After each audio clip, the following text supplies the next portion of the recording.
Rita, isa namang helicopter ng Navy ang nag-crash sa karagatan ng Sorsogon.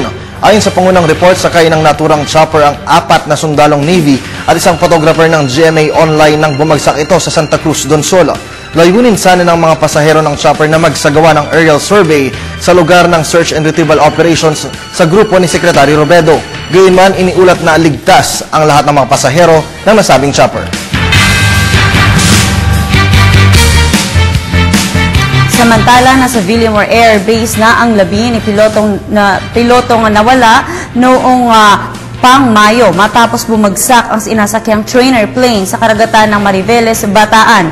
Ang labi ng biktima na nakilalang si Major Neil Tumane ay na-recover bandang alas 3 kahapon makaraan na ang 3 buwan search and rescue operations. Nakilala ang bangkay ni Tumane dahil sa nameplate nito at suot na pilot uniform. Gayunman, hindi pa natatagpuan ang kasama nitong si First Lieutenant Michael Arugay, isang trainee na siyang nagpalipad umano ng eroplano. Matapos ang luksang parangal sa Villamor Air Base at military honors sa libingan ng mga bayani, ang labi ni Tumane ay dadalhin sa kanyang hometown sa Pangasinan upang doon ilibing.